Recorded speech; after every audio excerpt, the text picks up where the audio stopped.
नमस्कार मित्रांनो, माझ्या व्हिडिओमध्ये तुमचं सगळ्यांचं खूप खूप स्वागत आहे। दिवाळी सणानिमित्त म्हटलं एक व्हिडिओ बनवूया। तर दिवाळीची 2 दिवस सुट्टी होती, त्या 2 दिवसात काय काय केले व दिवाळी सणाचं काय काय आमच्याकडे असतं, कशी प्रथा वगैरे असतात त्या तुमका आता या व्हिडिओमध्ये दाखवतो। व्हिडिओ आवडल्यास नक्की लाईक करूची असा आणि शेअर करूचा असा। चाव दिवसाच्या आदल्या दिवशी आम्ही रताळी काढलेली, ही असंच गावठी रताळी तुम्ही बघू शकता। चाव दिवस असतं त्या दिवशी पहाटे 4:30 वाजता उठलंय आणि नाणी ताक घातलंय, कारण सगळ्यांका पाणी तापवायचं होतं आंघोळीसाठी। ही वस्तू कोणाकोणाकडे असा तिचं कमेंट करून नक्की सांगा। सकाळी सकाळी लाईटी पेटवले, कंदील वगैरे लावलेलो होतो। त्याच्यानंतर म्हटलं आता उटणा लावून आंघोळी जाऊया। घरात गेलं तर उटणा व बाकीचं साहित्य व रांगोळी घालून रेडी केलेला होता। तिथे जाऊन बसलं, उटणा वगैरे लावून घेतलं। आंघोळ करून येण्यानंतर कारीट फोडचा असता, गोविंदा गोविंदा म्हणून कारीट फोडलं। कारीट जसा फोडून झाला तसं मग देवा पाया पडलं आणि त्याच्यानंतर घरात गेलं, तयारी केली आणि त्याच्यानंतर किचनमध्ये गेले। किचनमध्ये आईची तयारी चालू होती, पोहे आणि उसळ आणि काय काय असं करूचं लागतं। ते असं कुकर लावलं असा, बटाटी इकडे ठेवलेली असा, पोह्यांमध्ये बटाटी घालायची असा। बाकीचं जसं रेडी झालं तसं पोह्यांका फोडणी देऊ घेतलं, बटाटे वगैरे कापून घेतलं। त्याच्यानंतर तुमका आता दाखवते शेतातली व बाजारी रताळी कशा प्रकारे उकडून घेतली आहेत। ती थोडी जास्त उकडल्यामुळे फुटान गेलेली असत। हे असत पोहे फोडणी द्यायचे असत ते पोहे। त्याच्यानंतर हे असत गावठी पोहे, हे गावठी पोहे यांचं गुळ पोहे केलेले असत। हे आमच्याकडे दरवर्षी असतात गुळ पोहे। सकाळी आमच्याकडे उठल्यावर सातविण्याच्या सालीचा रस दिला जाता। तो रस बाबांनी लसूण मिरच्या घालून कुठून आमका दिल्याने। त्यानंतर नैवेद्यासाठी बाबांनी पानं वाढू घेतल्याने, त्याच्यानंतर नैवेद्याच्या पानांची पूजा केल्याने, नैवेद्य दाखवल्याने नंतर आम्ही फराळ वगैरे केलं। आमच्या शेतात बिर्याणी राईस आणि जयाचा भात केलेला, तर त्या कापूचा होता। त्यासाठी आम्ही शेतात गेलो आणि कापणीक सुरुवात केलं। 2 दिवसात कापणी उरकली, कारण थोडेच कोपरे होते आमचे।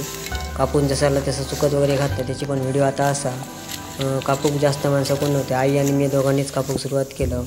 हे असं 4 कोपरे, हे दोन असत बिर्याणी राईसचे कोपरे। त्याच्या पलीकडे दिसता तो जयाच्या भाताचं कोपरो। कापत होते तोपर्यंत आई नकडे कवळे घालू घेतले आणि कवळे सुकत घालताय, आडवा घातलेला। एका आडवा म्हणतात, कारण सुकत घातला होता अशा प्रकारे तुम्ही बघू शकताय।